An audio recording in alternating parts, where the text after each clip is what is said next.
नमस्कार दोस्तों, स्वागत है आपका हमारे चैनल राशिफल और तंत्र पर। मैं हूं सिया। आज हम एक ऐसे गूढ़ और रहस्यमय विषय पर चर्चा करने जा रहे हैं जो हमारे जीवन के हर पहलू को गहराई से प्रभावित करता है। पूर्व जन्म के कर्म और उनका वर्तमान जीवन पर प्रभाव। क्या आपने कभी सोचा है कि हमारी वर्तमान समस्याएं, खुशियां या परिस्थितियां आखिर क्यों होती हैं? शास्त्र कहते हैं कि ये सब हमारे पिछले जन्म के कर्मों का परिणाम है। तो चलिए, आज हम इस अद्भुत रहस्य से पर्दा उठाएंगे और समझेंगे कि कैसे हमारे कर्म हमारे भविष्य को आकार देते हैं। दोस्तों, अगर आप भी इस विषय में रुचि रखते हैं और जीवन की गहराई को समझना चाहते हैं, तो इस वीडियो को अंत तक जरूर देखिएगा। अब मैं आमंत्रित करती हूँ हमारे चैनल के आशुतोष जी को, जो हमें इस विषय पर विस्तृत जानकारी देंगे। आशुतोष जी, आपका स्वागत है।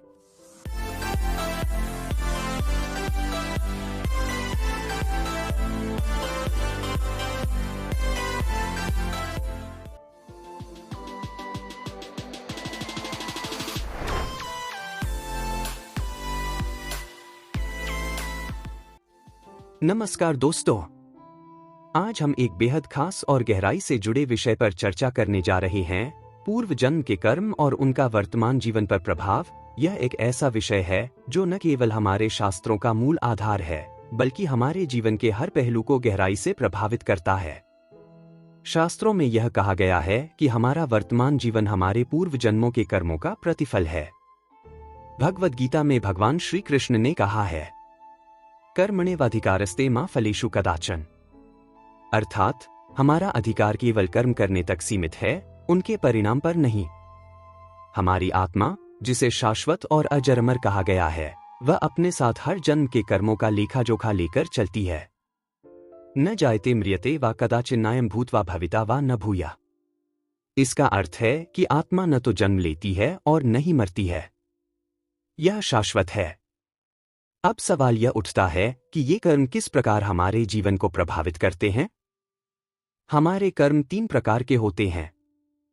पहला, संचित कर्म, जो पिछले जन्मों के कर्मों का संचित संग्रह है। दूसरा, प्रारब्ध कर्म, जो इस जन्म में फल देने के लिए तैयार हैं। और तीसरा, क्रियमाण कर्म, जो हम वर्तमान में कर रहे हैं और हमारे भविष्य को आकार देंगे।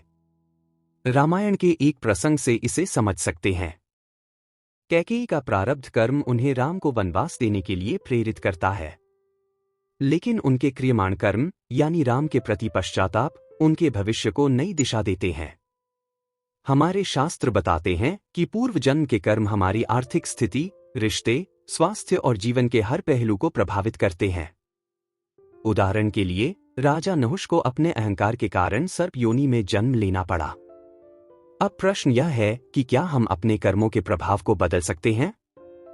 इसका उत्तर है हाँ। हमारे शास्त्रों में इसे लेकर कई उपाय बताए गए हैं। योग और ध्यान के माध्यम से मन को शुद्ध किया जा सकता है। दान और परोपकार पूर्व जन्म के नकारात्मक कर्मों को कम करने में सहायक होते हैं। महामृत्युंजय मंत्र और गायत्री मंत्र का जाप हमारी आत्मा को शुद्ध करता है। गायत्री मंत्र, ओम भूर्भुवः स्वः तत्सवितुर्वरेण्यं।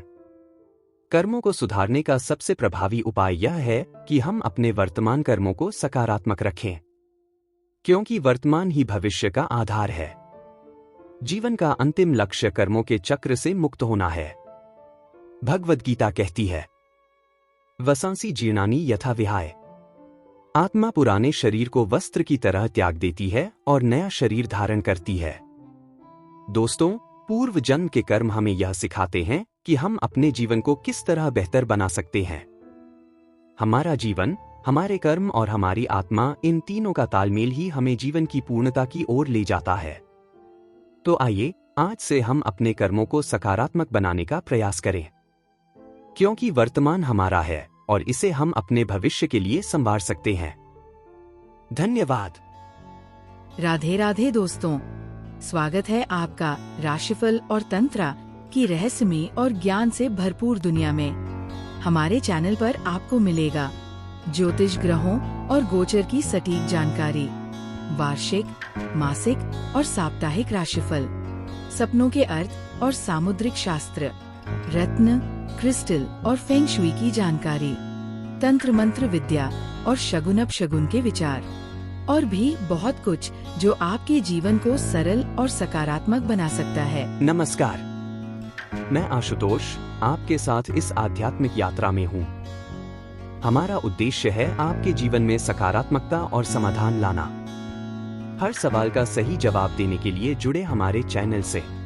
हमारा चैनल सिर्फ ज्योतिष नहीं, बल्कि आपके जीवन के हर पहलू को समझने का मार्ग है। राशिफल और तंत्रा को सब्सक्राइब करें और हर दिन नई ऊर्जा और नई जानकारी से जुड़े। तो दोस्तों, आज हमने समझा कि कैसे हमारे पूर्व जन्म के कर्म हमारे वर्तमान जीवन को प्रभावित करते हैं। शास्त्रों में कहा गया है, कर्मण्येवाधिकारस्ते फलेषु कदाचन, अर्थात कर्म करना हमारा अधिकार है, लेकिन फल की चिंता नहीं करनी चाहिए। ये जीवन हमारे कर्मों का प्रतिबिंब है और सही दिशा में कर्म करने से ही हम अपनी आत्मा को शुद्ध कर सकते हैं। अगर आपको ये वीडियो ज्ञानवर्धक और प्रेरणादायक लगा तो इसे लाइक करें और अपने दोस्तों और परिवार के साथ शेयर करें। चैनल को सब्सक्राइब करना न भूलें ताकि आप हमारी आने वाली हर नई वीडियो का हिस्सा बन सकें। मिलते हैं अगली बार एक और अद्भुत और ज्ञानवर्धक विषय के साथ। तब तक ध्यान रखें, सत्कर्म करें और अपने जीवन को सकारात्मकता से भरें। धन्यवाद और राधे राधे।